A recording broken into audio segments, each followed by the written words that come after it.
Bismillahirrahmanirrahim. Sebelum kita mulai, kami ada pantun dulu. Kalau makan jangan berserakan. Jaga dapur biar tak berantakan. Mumpung salam belum saya ucapkan, yang mau ke WC kami persilakan.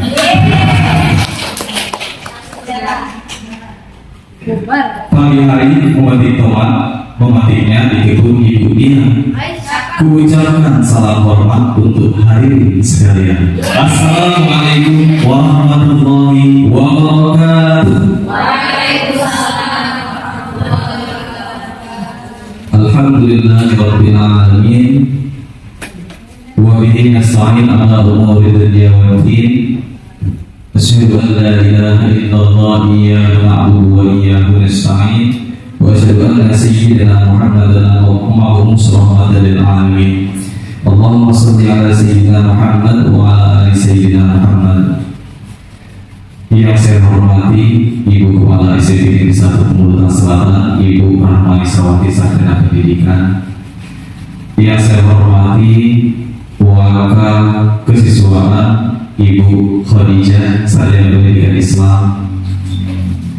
Yang saya hormati Ibu Waka Hubungan Masyarakat Humas Ibu Mirani Asad Sarjana Ekonomi.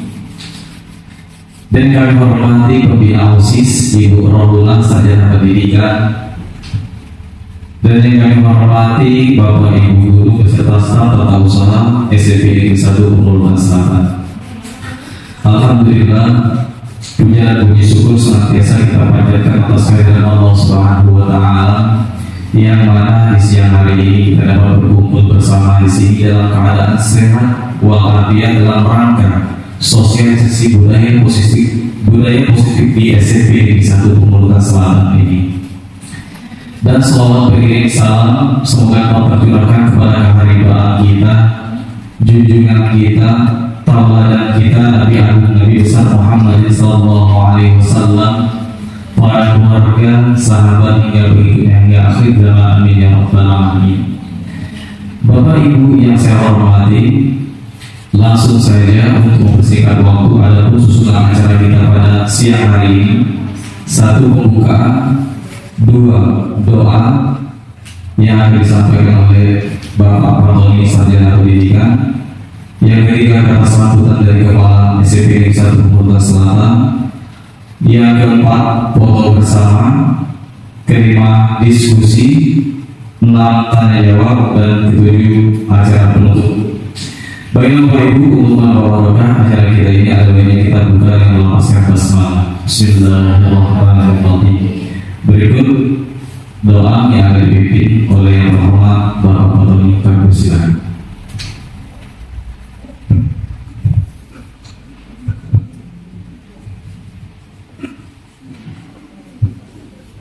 Assalamualaikum warahmatullahi wabarakatuh.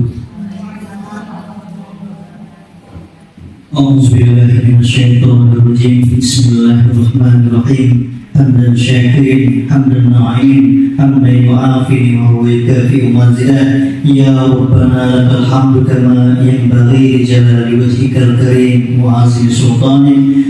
Allahumma salli wa sallim ala sayyidina Muhammadin fil awwalin wal akhirin wa fil mala'il a'la ila yaumiddin. Allahumma alimna ya naf'una wajidna ilman nafi'a wa amalan mutaqabbala wa rizqan halalan tayyiba wa nas'aluka khairan katsira wa nas'aluka tammal afiyah wa ilal khaira qaribna wa anna as-sari ba'idna. Allahumma bika asbahna wa bika amshayna wa bika nahya wa bika namut. Allahumma ja'al jam'ana hadza jam'a marhuma. Rabbana taqabbal minna innaka antas samiul alim wa tub 'alaina innaka antat tawwabur rahim. Rabbana atina fid dunya hasanah wa fil akhirati hasanah wa qina azabannar wa qina azabannar. Walhamdulillahi rabbil alamin. Assalamualaikum warahmatullahi wabarakatuh.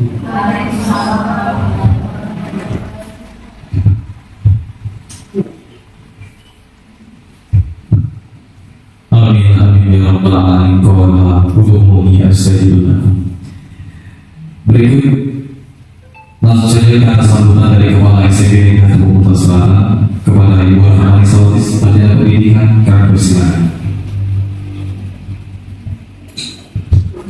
Baik, terima kasih kepada MC Kids kita pada siang hari ini.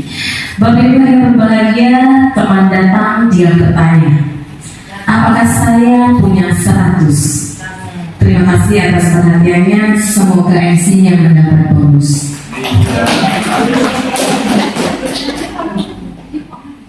Satu lagi ya, saya kalau pantun banyak sampaikan Bapak Ibu. Baik Bapak Ibu, bismillahirrahmanirrahim. Assalamualaikum warahmatullahi wabarakatuh. Yang saya hormati Wakil Kepala Sekolah Lulusan Kesiswaan, Bapak Ibu Dewan Guru Staf Tata Usaha, terkhusus yang saya banggakan Aset Sumber Daya Manusia yang sedang berproses, Ibu Mata Penny SPD dan Bapak Octavio SPD.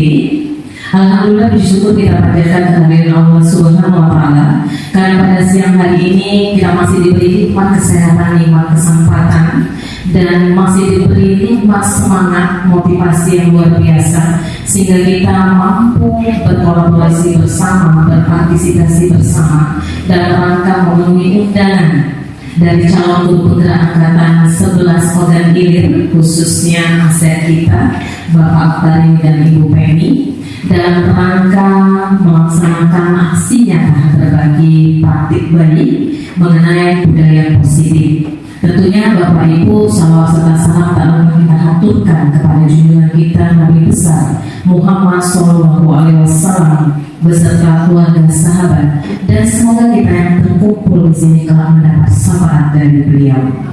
Bapak Ibu yang berbahagia, berulang-ulang kali saya selalu mengucapkan alhamdulillah syukur atas berkat kerjasama kita semua, ya, atas berkat motivasi dan semangat kita semua. Alhamdulillah, alhamdulillah Allah Maha Baik selalu memberikan kemudahan kepada kita untuk berproses bersama. Sekali lagi saya selalu mengingatkan, bukan karena kita yang hebat, karena memang Allah selalu memudahkan urusan kita. Salah satunya adalah kegiatan pada hari ini. Bapak Ibu tentu saja tahu bahwa Bapak Ibu sudah menjalankan tugas sebagai guru, sebagai tenaga administrasi dengan maksimal. Begitu banyak jadwal kita, saking kepadanya jadwal ditambah cuaca yang sedikit agak ekstrim, tetapi tidak melunturkan semangat Bapak Ibu untuk selalu berproses, berbagi praktik baik dari hal-hal yang sederhana kemudian menjadi hal yang luar biasa yang nantinya tentunya akan berdampak kepada perubahan yang ada di sekolah kita dan tentunya berpihak kepada murid-murid kita. Kita sudah perlahan namun pasti sudah mulai melaksanakan paradigma perubahan secara berkelanjutan Bapak Ibu. Dan pada hari ini tentunya saja Pak Alta dan Bu Mata Penny dengan ilmu yang mereka dapatkan dari kegiatan program guru penggerak akan mereka imbaskan kepada Bapak Ibu semua. Dan ini tentunya berupa penebalan, ya, penebalan kembali, karena kita sudah dari angkatan ketiga. Kita beri hapus dulu untuk seluruh guru yang berada di sampai dari angkatan 3 dan sekarang angkatan 11 kita semua sudah berproses. Kita berdoa semoga rekan-rekan yang lain juga nanti dapat melanjutkan tongkat estafetnya untuk berproses di program guru penggerak. Karena apa Bapak Ibu? Apabila kita semua telah bergerak dan menggerakkan, insya Allah, ya, implementasi kurikulum merdeka di SMP Negeri 1 Komutan Selatan terkoneksi dengan program guru penggerak ini akan menjadi suatu ikatan yang tidak dapat dilepaskan, ya, sehingga benar-benar menjadi satu kesatuan yang bermanfaat, satu kesatuan yang merubah paradigma pendidikan yang selama ini selalu berpihak kepada guru, ya, berpusat kepada guru. Sekarang kita berpusat kepada murid, dan kita sebagai guru, tugas kita itu adalah sebagai pelayan, melayani murid agar mampu berproses untuk membentuk karakter mereka secara bertanggung jawab. Itu saja yang dapat saya sampaikan. Selamat berproses, salam sehat, salam sukses, salam berproses. Billahi taufiq wal hidayah. Wassalamualaikum warahmatullahi wabarakatuh.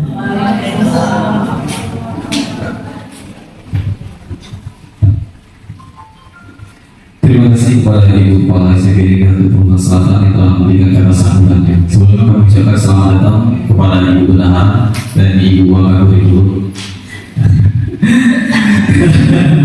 Oke, kita lanjutkan dengan acara berikutnya.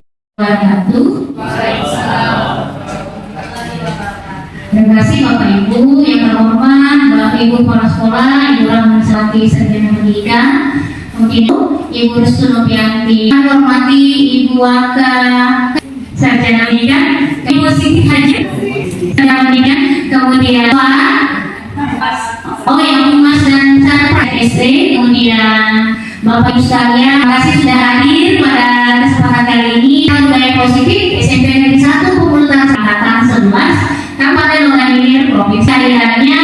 Namun sebelum kita mulai khususnya kita yang tadi kita melakukan ice-breaking, namun bagi kalian kita melaksanakan posisinya agar kita bisa posisi sambil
baik, terima kasih. Semoga untuk itu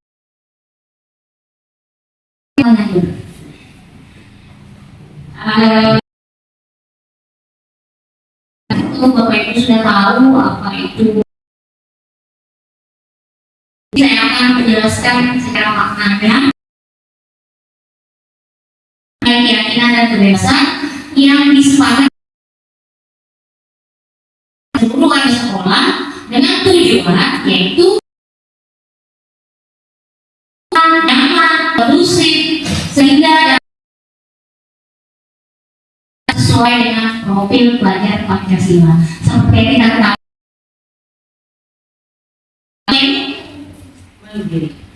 bagaimana Esa dan akhlak mulia. Kedua itu, oke, lanjut.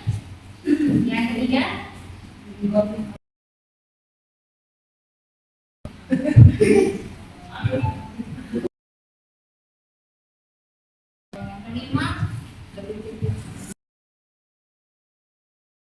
pikir kritis, negeri.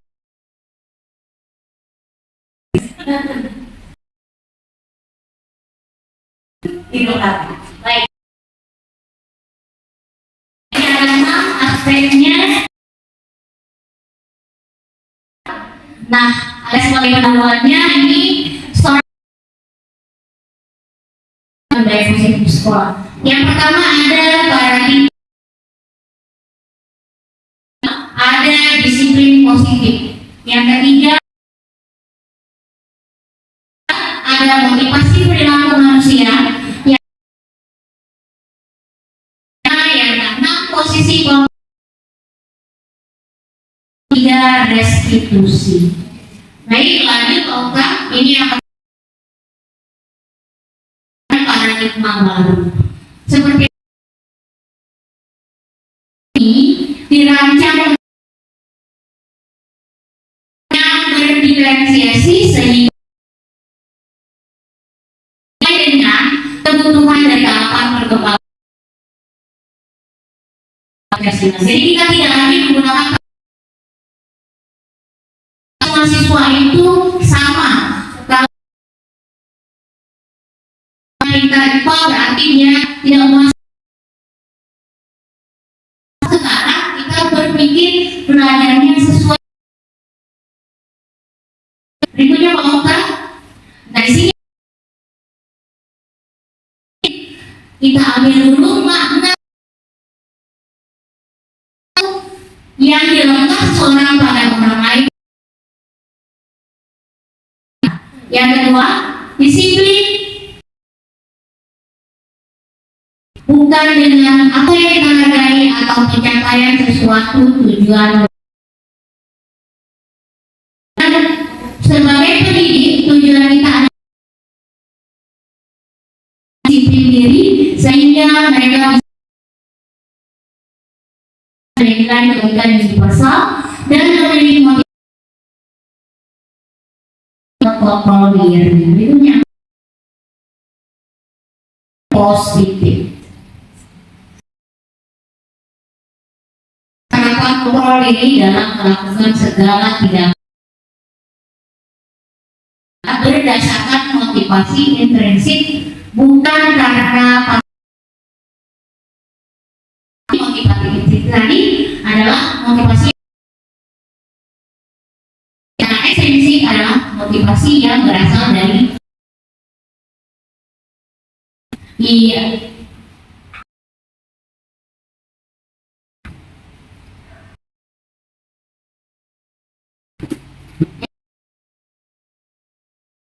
tahu bahwa operasinya datang dari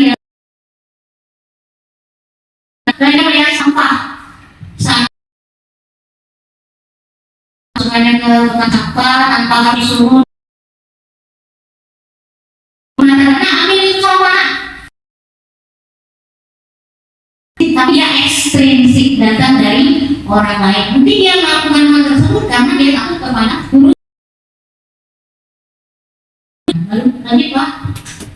Kemudian ada keyakinan kelas.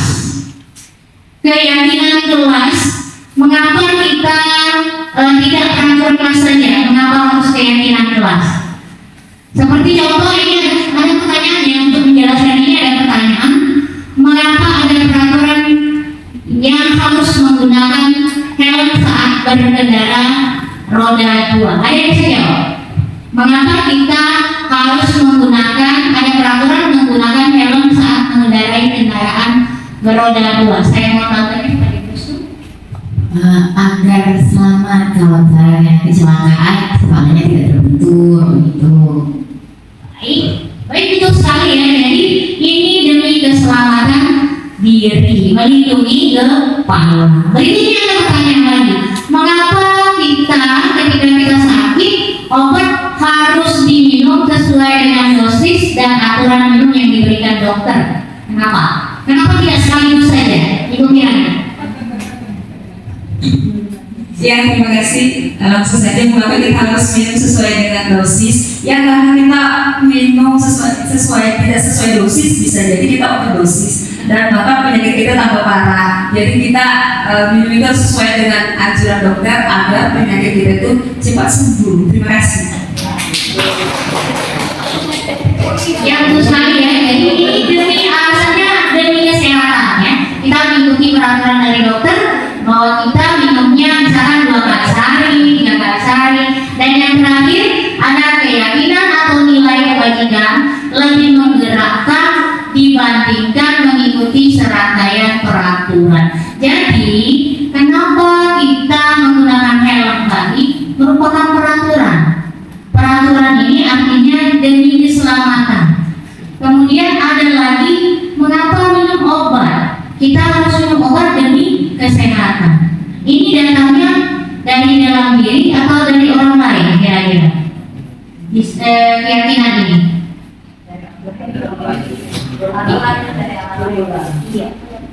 Saya kalau peraturan itu dari luar ya, dari orang lain, jadi peraturan ekstrinsik ya, di luarnya itu tadi. Kalau masalah peraturan, kalau keyakinan mungkin dari dalam ya, karena ada kesepakatan. Baik, betul sekali ya apa yang kata Ibu Mela. Jadi keyakinan atau nilai kebajikan ini lebih menggerakkan dibandingkan serangkaian peraturan. Jadi kalau kita yakin yang kita lakukan ini demi keselamatan, maka kita akan kemana-mana. Kalau kita berjalan naik helm dengan kendaraan sepeda motor, kita mesti menggunakan helm karena kita yakin untuk melindungi diri kita.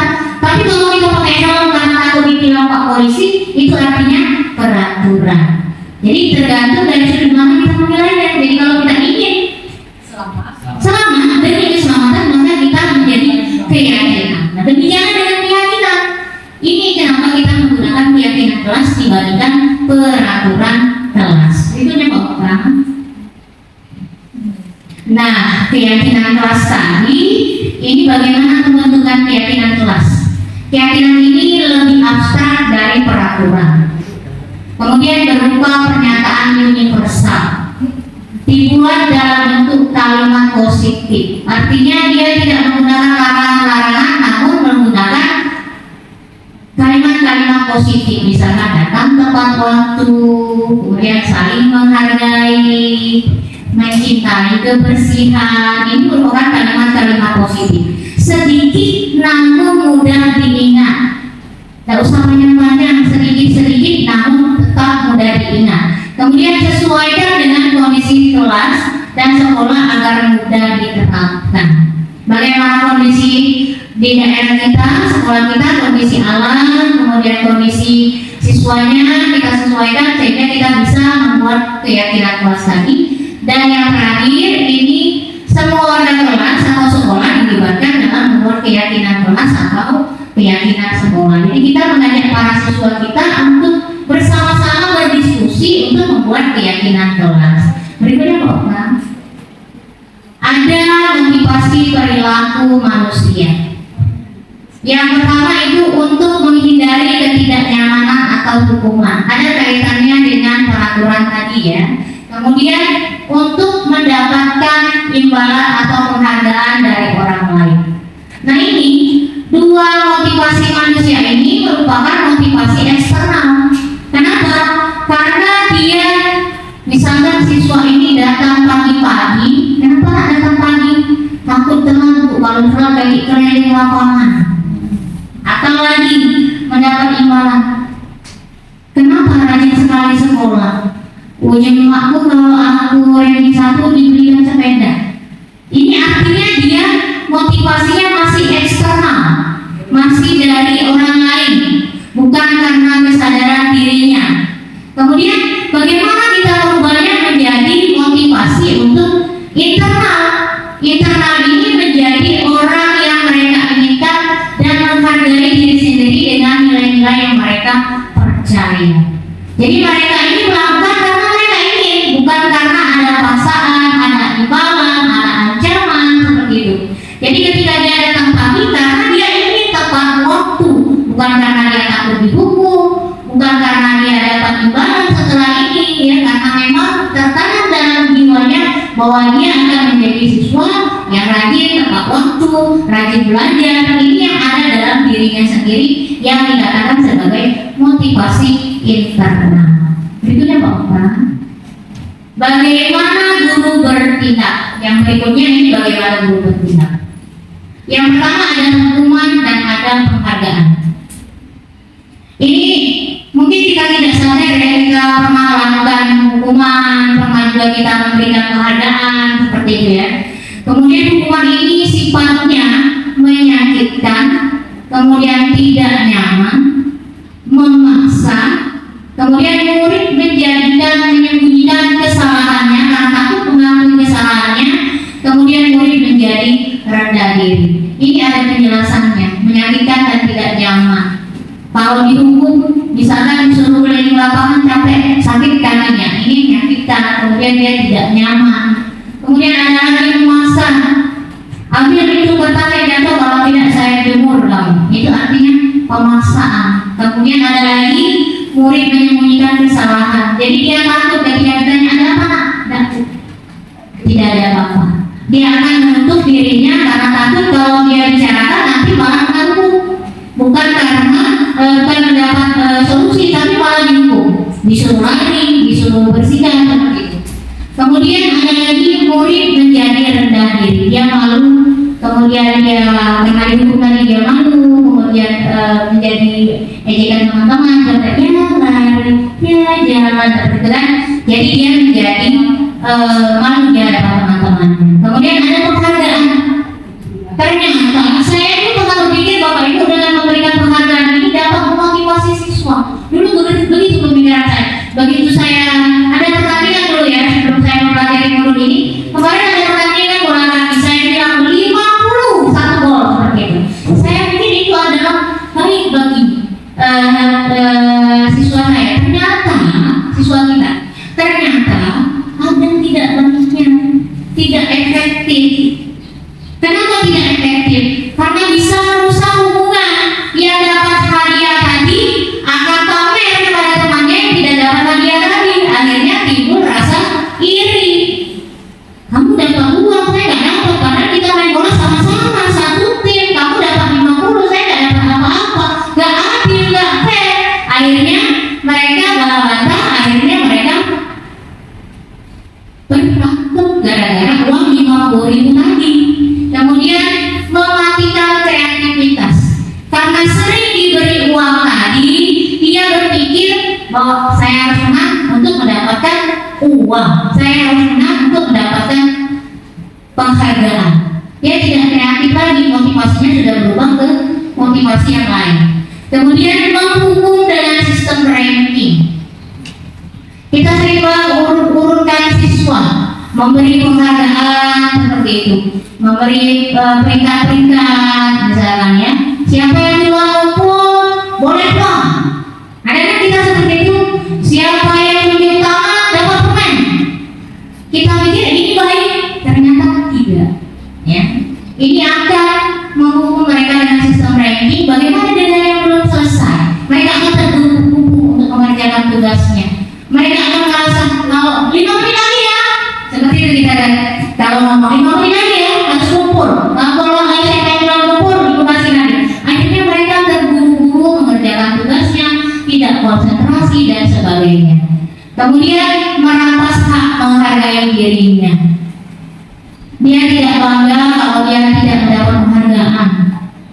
Akhirnya dia tidak merasa berdaya diri. Ini karena penghargaan ini dikatakan tidak efektif tadi. Kemudian faktor berikutnya, nah konsep disiplin identitas sukses. Dari hukuman kita pilih ke konsekuensi. Dari hukuman kita pilih ke konsekuensi, kemudian menjadi restitusi. Konsekuensi ini kekuatan jangka pendek. Jadi dia bersifat pendek sementara, tidak selamanya. Kemudian perlu monitoring berkelanjutan, nah diawasi terus. Kemudian stimulus dan respon, ada perintah baru ada gerakan seperti itu. Kemudian murid menghormati peraturan, bukan menyadari namun menghormati peraturan. Kemudian kehilangan waktu untuk merenungi kesalahan. Dia hanya memikirkan hukumannya saja, namun dia tidak menyadari kesalahannya. Yang baik adalah menggunakan restitusi, di mana murid bertanggung jawab untuk perilakunya. Apa yang dia lakukan, dia akan mempertanggungjawabkannya. Kemudian fokus pada pemecahan masalah jangka panjang, merubah kebiasaannya. Kemudian murid menghormati dirinya dan orang lain. kemudian ada teori kontrol, kemudian murid bersemangat memperbaiki kesalahan. Ini adalah konsep disiplin identitas sukses. Berikutnya bukan? Ada tindakan penegakan peraturan atau keyakinan. Ada tiga. Ada hukuman, ada konsekuensi, ada restitusi. Kalau hukuman ini bersifat tidak terencana atau tiba-tiba, anak atau murid tidak tahu apa yang akan terjadi dan tidak dilibatkan. Seperti misalnya tadi yang datang terlambat, tiba-tiba ada gurunya di pagar.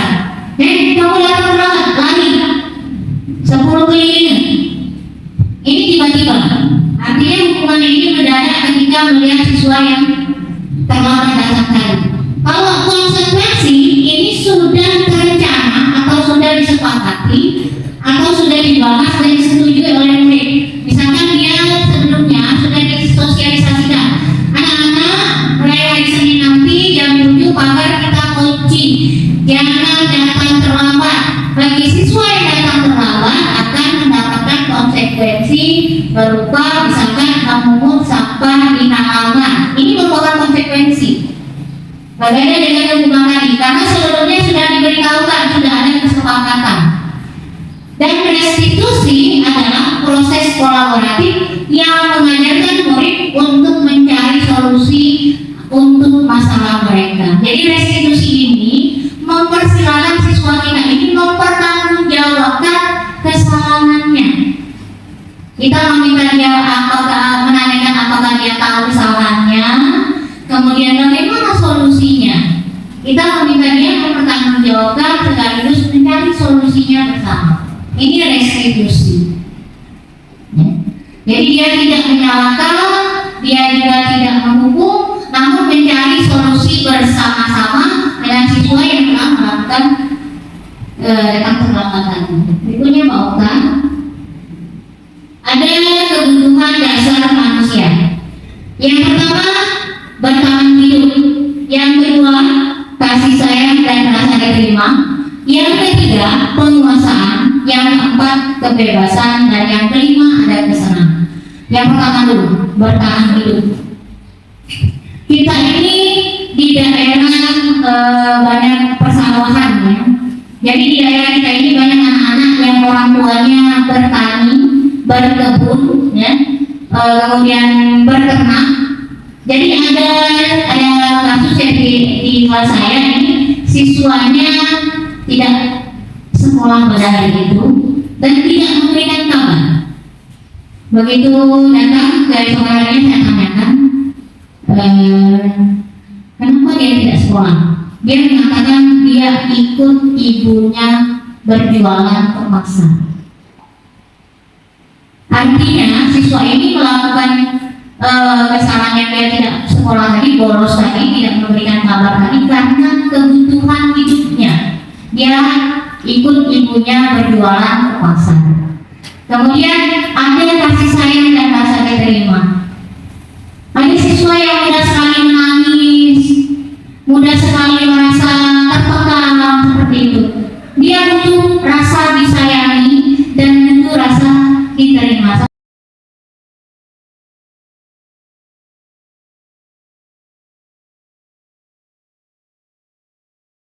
Kemudian penguasaan. Ada siswa yang penguasaan. Ada yang bisa memberikan contoh penguasaan. Ini penguasaan ini ya, kalau itu siswa ini ingin merasa punya power gitu. Kalau kata kerennya mau nge-game seperti itu. Jadi ada siswa ini yang ingin menguasai. Misalnya di kelas dia ingin jadi yang paling jago. Dia ingin menguasai teman-temannya. Jadi ini kadang-kadang anak-anak yang seperti ini suka membuat sedikit ya dinamika di dalam kelas. Karena dia merasa ingin menguasai tempat tersebut. Kemudian ada kebebasan. Kebebasan misalkan kebebasan berekspresi, kebebasan bersikap, kemudian kebebasan dalam menentukan pilihan, ya. Kemudian ada kesenangan.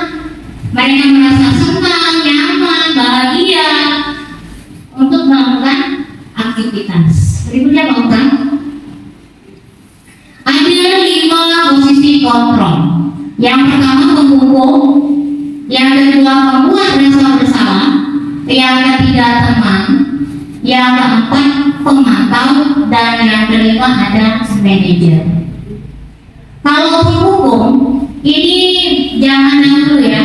Ketika saya masih sekolah SD, SMP itu, kalau saya tidak hafal perkalian, kami itu dipukul pakai rotan di kaki sini, di betis. Jadi ini sifatnya hukuman. Kami ini kalau tidak hafal, kalian 1 sampai 10 akan mendapatkan pukulan di kaki. Ini guru yang sifatnya menghukum. Ada juga yang mengatakan kalau tidak mengerjakan tugas, misalkan akan disuruh membersihkan misalkan WC seperti itu.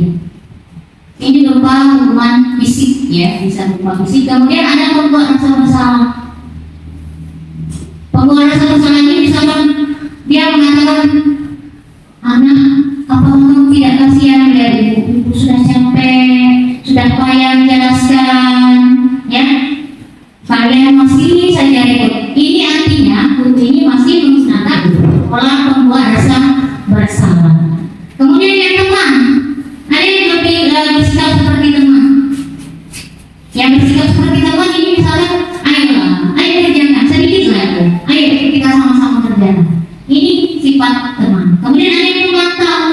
Pemantau ini misalnya siapa yang minggu ini datang tepat waktu, dia akan memberikan bintang di dalam nama-nama listnya, atau dia akan mencontek seperti list seperti itu ya, dia memantau.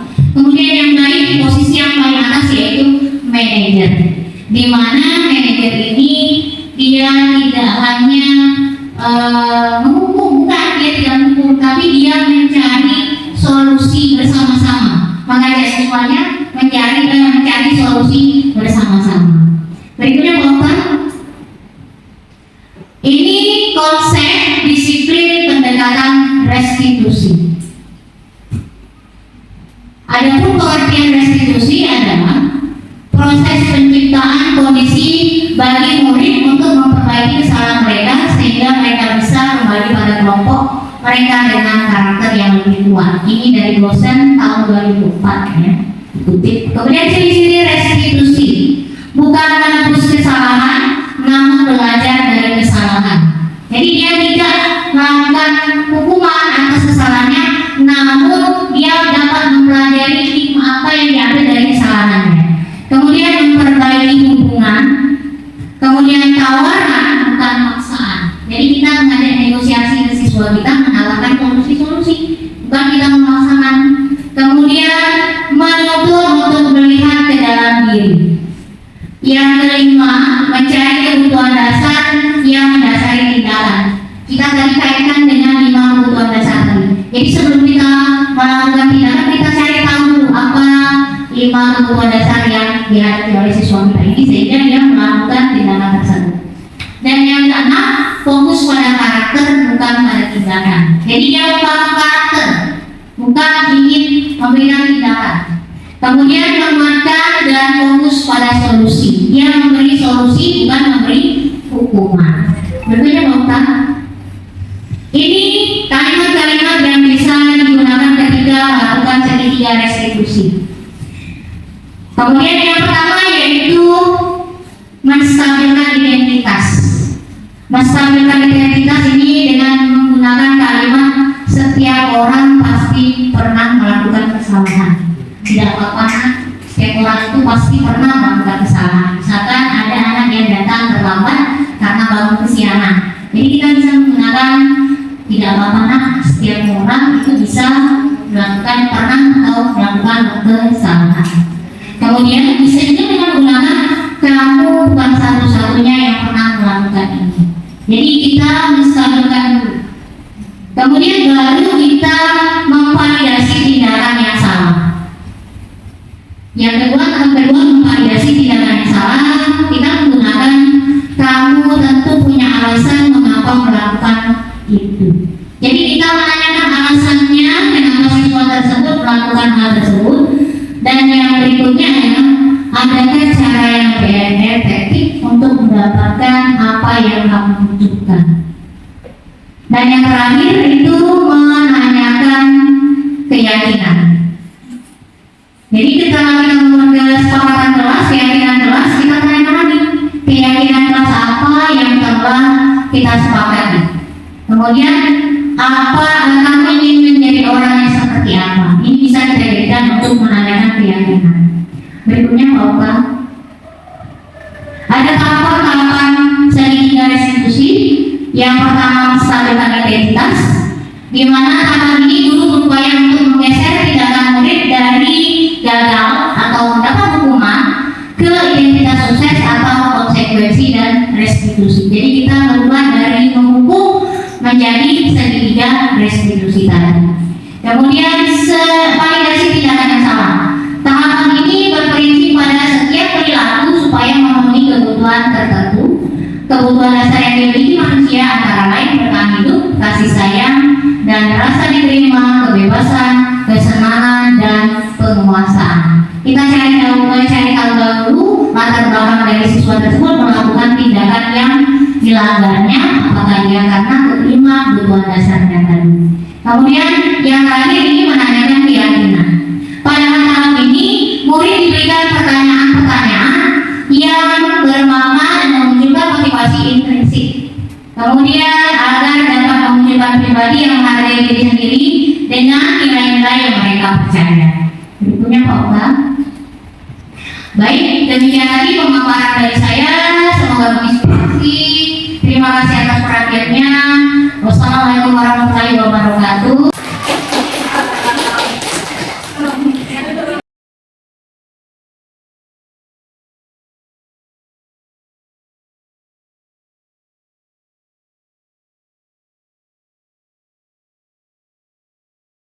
Baik, itulah pemaparan dari baik dari Ibu Martamin maupun Pak Fario. Selanjutnya kita masuk ke sesi tanya jawab. Dalam hal ini akan dipimpin langsung oleh moderator baik itu Ibu Martamin maupun Pak Fario. Kami silakan. Dalam sesi ini kami silakan kepada ibu ingin bertanya. Ibu Dina, kami silakan. Baik, terima kasih atas kesempatannya. Menurut paparan yang sudah dipaparkan oleh Ibu dan Bapak pada tadi, saya akan menanyakan tentang bagaimana cara kita sebagai guru membangun budaya positif di sekolah agar berjalan dengan baik. Itu saja. Terima kasih. Masih ada lagi atau langsung dijawab, Bu? Oke, dilanjutkan dengan Ibu Ida, tuliskan Bu.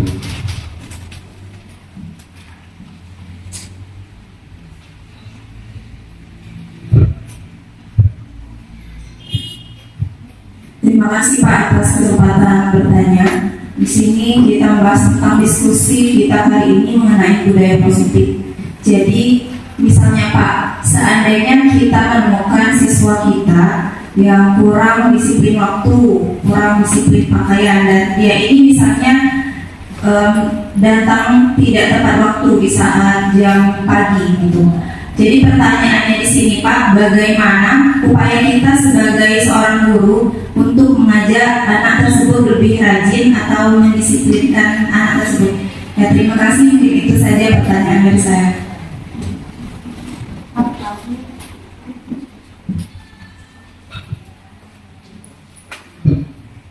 Terima kasih Ibu Ida. Ada juga satu pertanyaan lagi, silakan.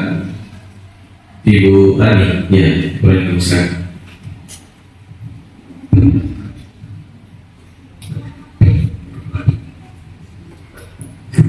Baik, terima kasih atas kesempatan yang diberikan kepada saya untuk bertanya.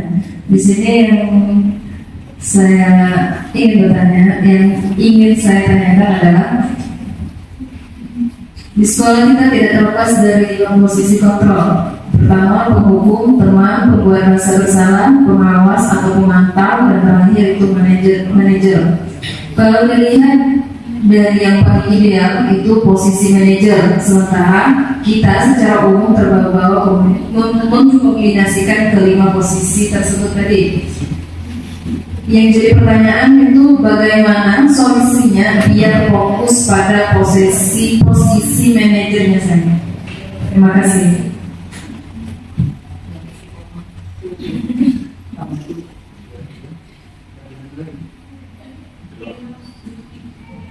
Oke, terima kasih kepada Ibu Rani, Ibu Ida, dan Ibu Tina. Ketiga pertanyaan tersebut akan dijawab langsung oleh Pak Fario maupun Pak Ibu Mahren. Silakan. Baiklah, kami mencoba akan menjawab pertanyaan dari Ibu Tina yang isinya itu bagaimana cara membangun budaya positif di sekolah. Cara membangun budaya positif di sekolah ini, tujuan kita menerapkan budaya positif di sekolah ini subjeknya adalah siswa. Subjeknya siswa, kemudian siswa ini sesuai dengan ajaran Ki Dewantara, ya, ada Ingarso Sunggodo Ingadia Ingarso, yang artinya di depan itu memberikan contoh. Jadi kalau kita harus membangun budaya positif di sekolah yang subjeknya itu adalah siswa, maka kita harus menerapkan ajaran dari Ki Dewantara ini. Jadi kita harus memberikan contoh atau teladan yang patut ditiru oleh siswa, baik dari segala segi, untuk mewujudkan yang namanya profil pelajar Pancasila, baik dia beriman, baik dia berakhlak, baik dia bergotong royong, baik dia benar kritis, dan selanjutnya seperti itu. Mungkin itu jawaban yang dapat saya berikan. Mungkin dari hadirin di Bapak Ibu sekalian yang di sini bisa menambahkan. Saya lemparkan ke audien. Bapak Ibu, ada yang menambahkan? Silakan Ibu Ella untuk menambahkan.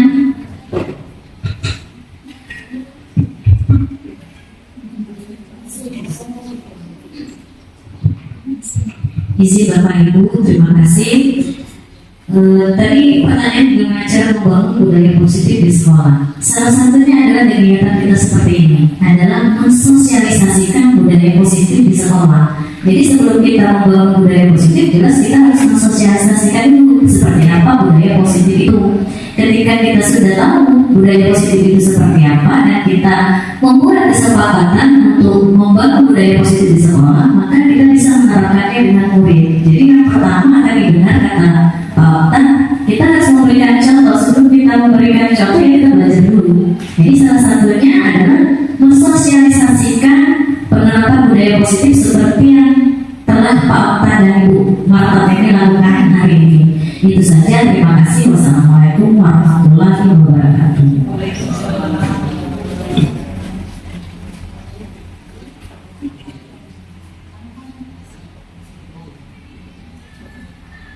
Terima kasih Bu Ella.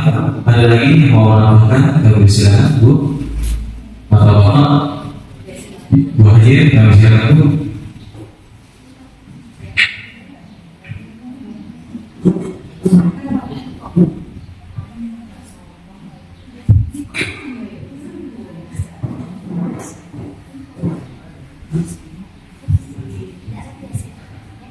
Terima kasih atas kesempatannya Bapak Ibu, ya. Mohon izin untuk menambahkan apa yang menjadi pertanyaan oleh Ibu Pina tadi, ya. Dan apa yang disampaikan dan dijawab oleh Pak Okta itu sangat luar biasa, ya. Dan ditambahkan oleh Ibu Rela Septiani, teman-teman.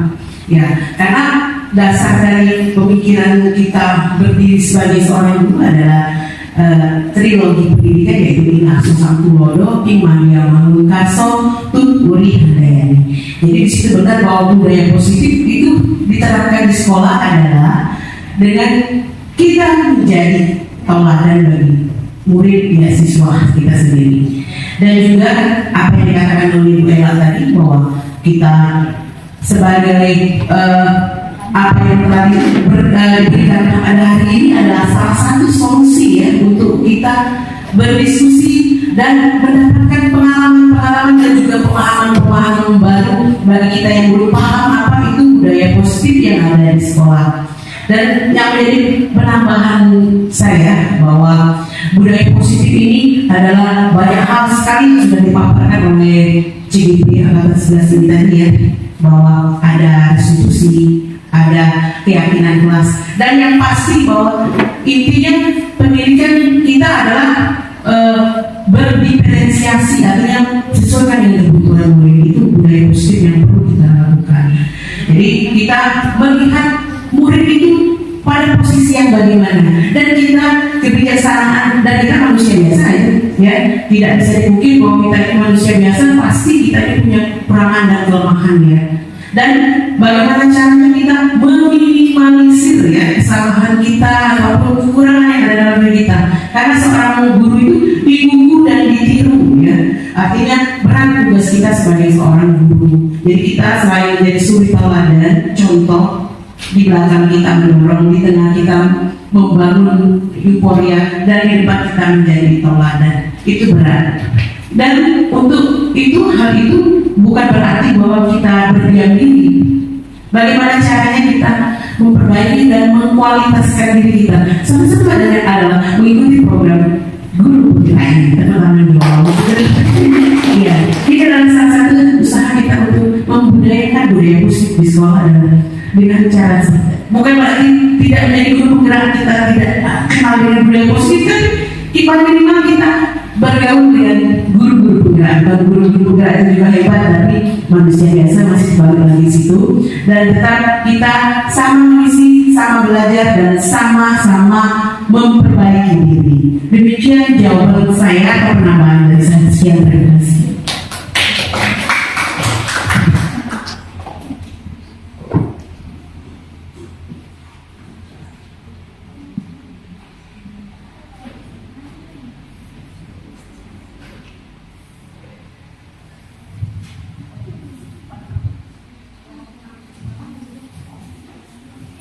Terima kasih Ibu Siti Hadir yang telah melakukan jawaban dari Ibu Bella tadi. Selanjutnya untuk pertanyaan dari Ibu Ida Lestari, yaitu seandainya siswa yang kurang disiplin waktu, bagaimana cara mendisiplinkannya? Oke, terima kasih.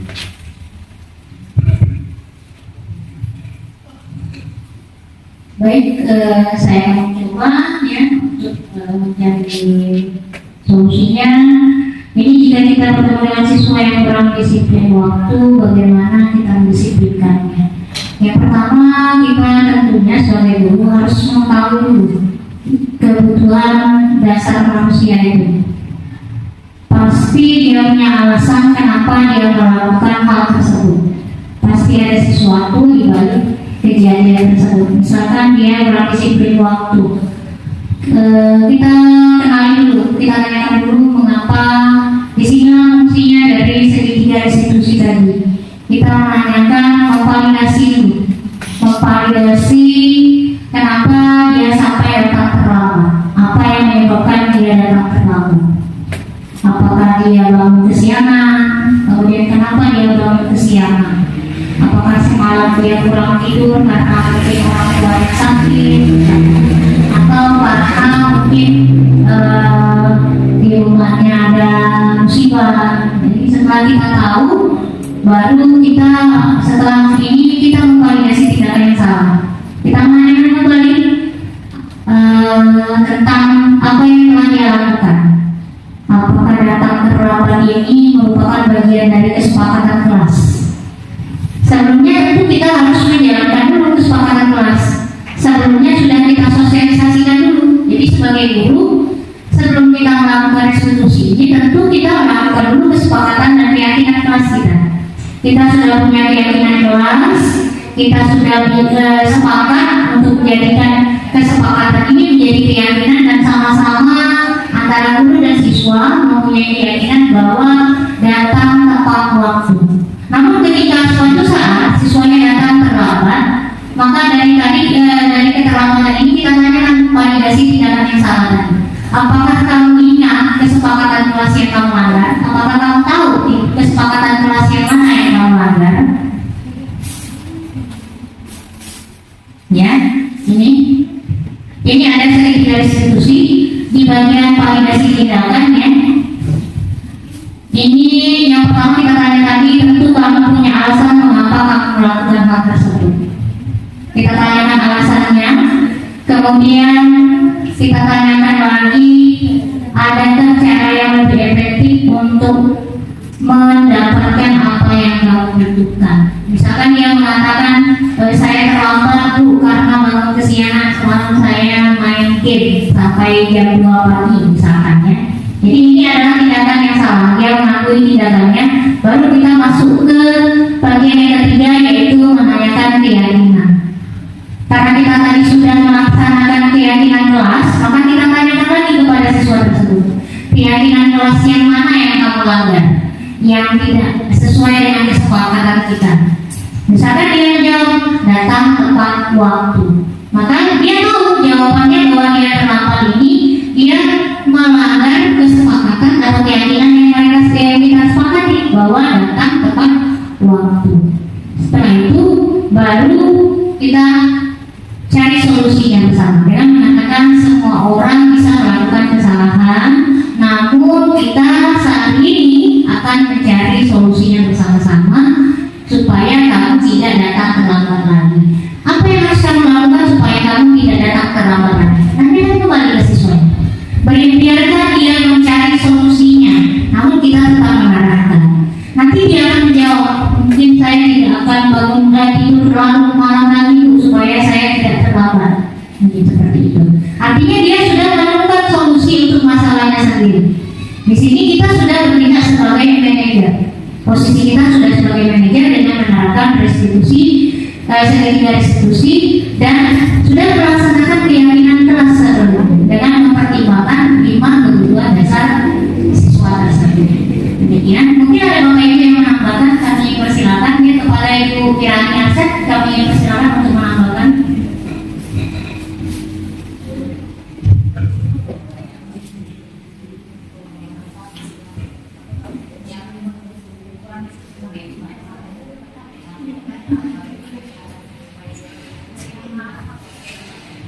Ya, terima kasih atas kesempatannya. Langsung saja penanyakan Ibu Nida. Mendisiplinkan anak yang kurang disiplin, yang sesuai dengan kesepakatan. Berarti kalau umpamanya kita buat kesepakatan, sudah itu dia tidak menepatinya, berarti harus konsekuensinya. Konsekuensi dengan yang telah kita keyakinan bersama tadi. Jadi mau dan tak mau dia harus mengikuti konsekuensinya. Konsekuensinya mungkin saja kalau yang tidak terlambat itu atau yang tidak disuruh itu mungkin disuruh berlatih apa di lapangan, karena sesuai dengan konsekuensinya kan, harus disesuaikan dengan kesepakatan bersama, karena itu sudah disepakati oleh teman-temannya, bukan ibu guru atau bukan bapak yang menyepakati. Mereka sudah membuat kesepakatan kelas, makanya itu bukan dari kesepakatan kelas itu untuk dijalankan, bukan saja sekedar buat doang, harus sesuai dengan kesepakatan bersama. Jadi kalau siapa yang melanggar, konsekuensinya seperti itu. Jadi mau dan mau dia harus mengikuti konsekuensi yang telah ditetapkan secara bersamaan, tidak secara berperan seperti itu. Ya itu saja bisa saya sampaikan. Ada lagi ini juga saya nggak jangkau juga ada masalah kalau seandainya pada saat kesepakatan itu berlaku atau kita sama-sama, tapi anak tersebut tidak hadir. Nah, kalau tidak hadir tersebut berarti kesepakatan kita itu harus dibuat, ditulis supaya diketahui dengan anak yang tidak hadir tadi, supaya dia mengetahuinya. Kalau kita tidak menulis, artinya tidak tahu apa yuk. Akhirnya kalau saya datang terlambat atau saya kurang disiplin waktu, saya tidak tahu apa yang konsekuensinya. Sudah saya sampaikan. Assalamualaikum warahmatullahi wabarakatuh.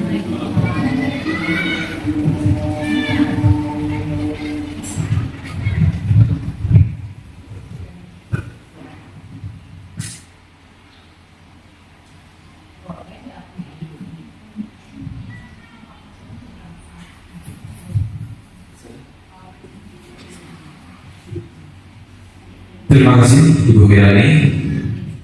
Selanjutnya Pertanyaan yang ketiga dari Bu Rani Anggaini, sarjana pendidikan. Bagaimana fokus pada posisi manajer? Bagaimana supaya bisa fokus pada posisi manajer? Oke, langsung dijawab oleh Pak Okta, kami silakan.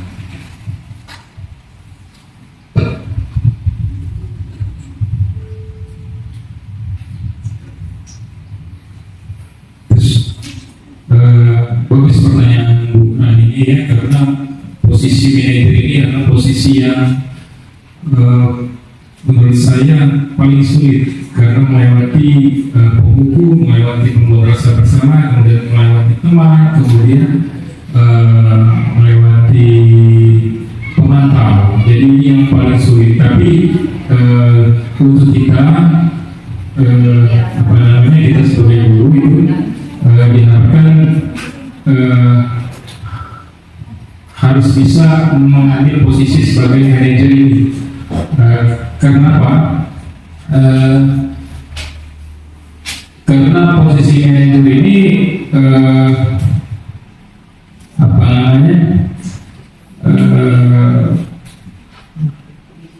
dapat menumbuhkan jiwa disiplin yang motivasi intrinsik dari siswa lebih dapat menumbuhkan motivasi intrinsik dari siswa, sehingga disiplin positif dapat tumbuh dengan sendirinya pada diri siswa itu. Jadi yang direkomendasikan memang adalah posisi manajer seperti itu. Mungkin dari Audia yang bisa menambahkan.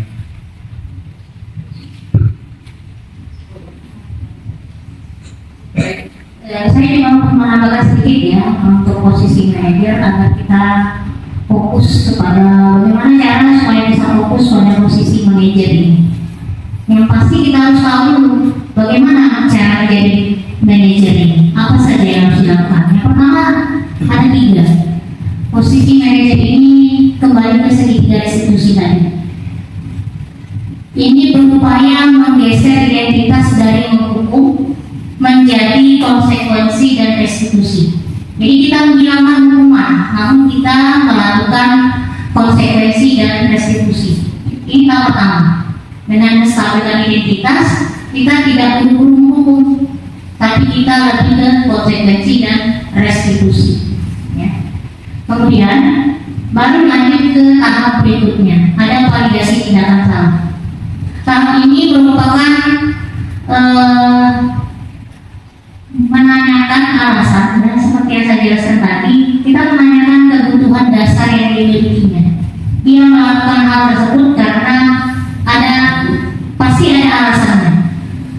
Jadi kita mulai menerapkan dari memvalidasi tindakan yang salah dulu.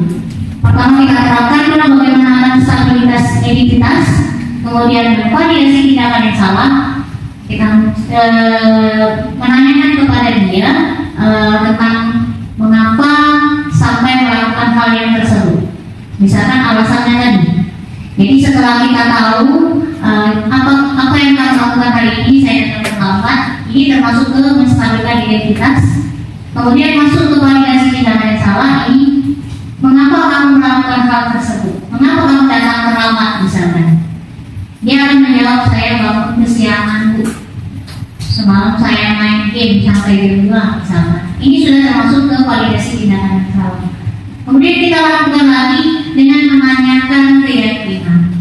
Setelah kita dapat alasannya, baru kita tanyakan, apakah tindakan kamu ini datang terlambat ke sekolah ini sudah sesuai dengan kesepakatan yang kita buat, misalkan seperti itu. Kemudian dia menjawab, tidak Bu, saya melanggar kesepakatan yaitu datang tepat waktu.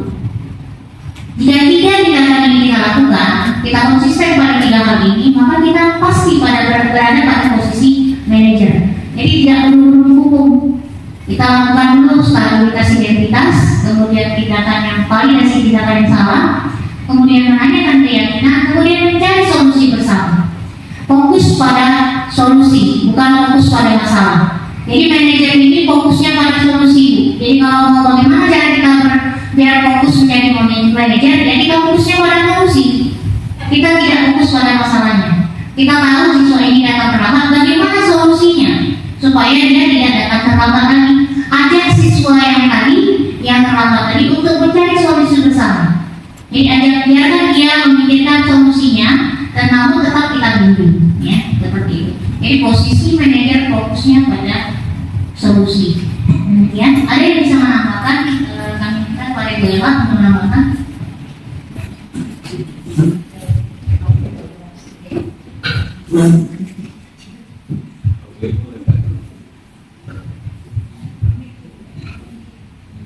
Baik, terima kasih Bapak Ibu.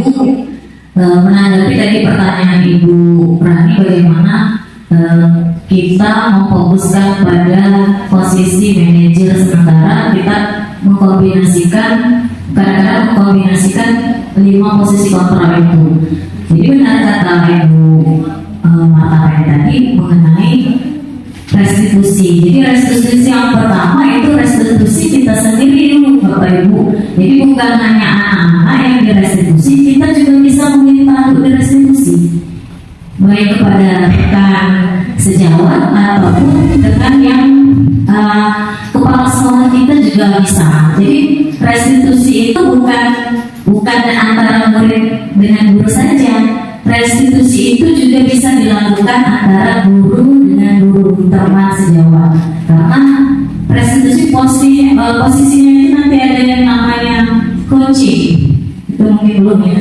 Ada posisinya coaching. Jadi antara satu sama lain itu setara. Dia tidak menghakimi. Kalau kita dulu memposisikan diri sebagai manajer, ya jelas kita merestitusikan kita dulu. Artinya kita harus, bagaimana caranya kita harus profesional bekerja. Caranya adalah dengan merestitusi kita sendiri dengan meminta bantuan orang lain yang kita percayai. Jadi bukannya sini saya restitusikan, bukan, tapi ada kepercayaan satu sama lain antara kita dengan orang lain. Itu saja. Terima kasih.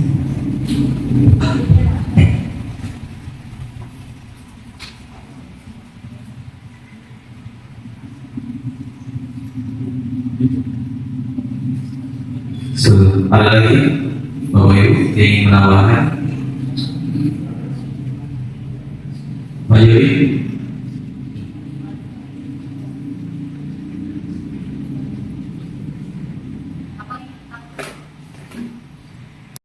Baiklah Bapak Ibu, hadirin yang berbahagia, demikianlah tadi sesi tanya jawab. Berikut kita sesi yang terakhir, yaitu tentang refleksi tentang kegiatan kita pada sore hari ini. Di sini kami minta Pak Yuri untuk merefleksikan diri tentang kegiatan kita pada sore hari ini. Kami silakan.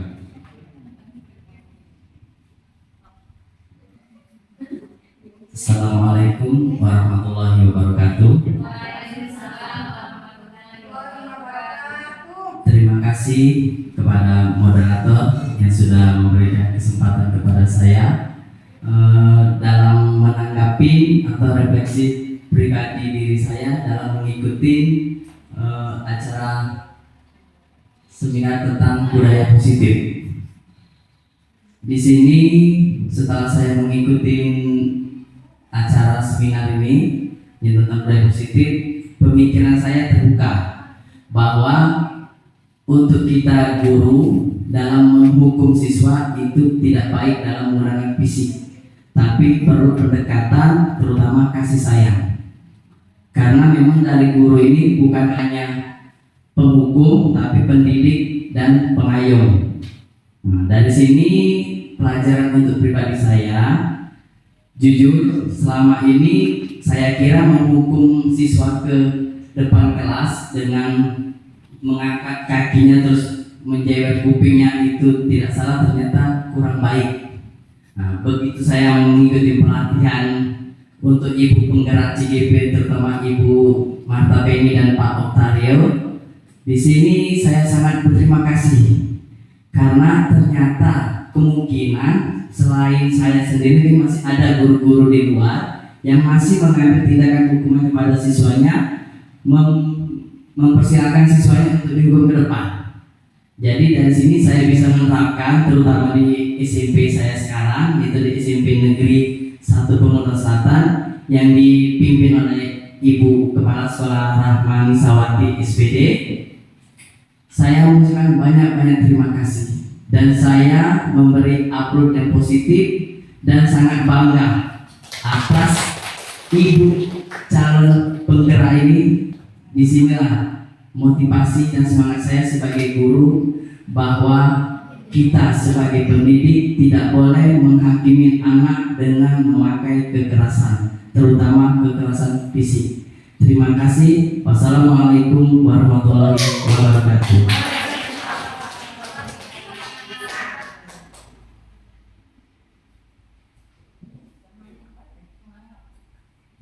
Terima kasih Pak Yuri yang telah merefleksikan dirinya. Berikut kami minta Pak Maulana untuk merefleksikan diri juga. Silakan.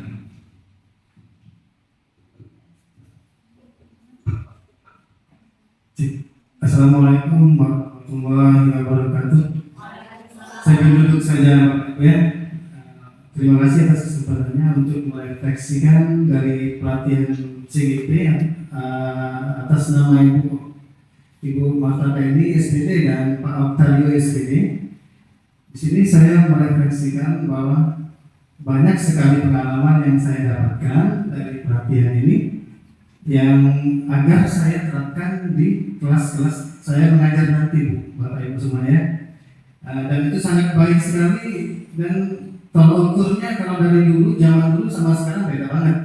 Kalau zaman dulu itu sebab hukuman fisik, kalau sekarang kita lebih ke manajernya untuk istilah kita tuh untuk supaya agar siswa tuh menyadari kesalahannya sendiri sehingga dia bisa merubah perilakunya. Itu saja, terima kasih. Wassalamualaikum warahmatullahi wabarakatuh.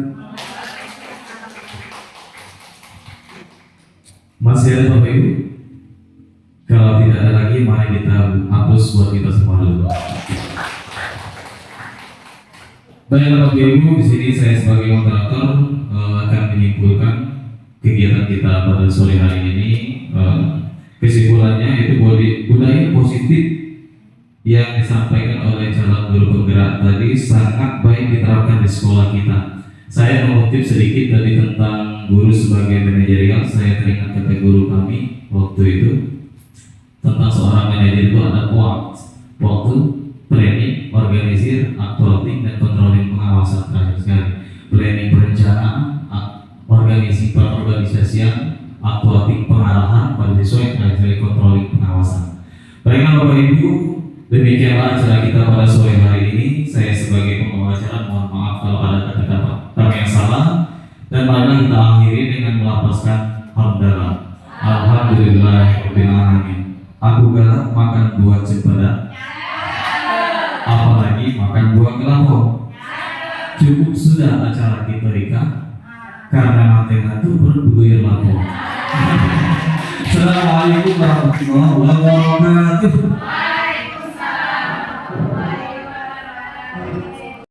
Assalamualaikum warahmatullahi wabarakatuh. Saya Rahmani Sawati SPD, Kepala SMP Negeri 1 Pemungutan Selatan. Alhamdulillah pada hari ini kita semua telah berproses, terutama dan terkhusus CGP hebat saya, yaitu Ibu Marta Penny SPD dan Bapak Octavio SPD. Dalam hal ini telah berkolaborasi bersama untuk melaksanakan kegiatan berbagi praktik baik, budaya positif di lingkungan kerja SMP Negeri 1 Pemungutan Selatan. Dan alhamdulillah hari ini semua rekan-rekan guru dapat berpartisipasi bersama untuk meningkatkan mutu sebagai tenaga pendidik, dan mudah-mudahan dengan praktik baik ini semuanya akan terkontaminasi secara positif dan dapat melakukan paradigma perubahan terutama yang berdampak kepada murid. Sukses untuk Bu Marta Penny SPD dan Bapak Octavio SPD selaku calon guru penggerak angkatan 11. Salam sehat, salam sukses berproses. Wassalamualaikum warahmatullahi wabarakatuh.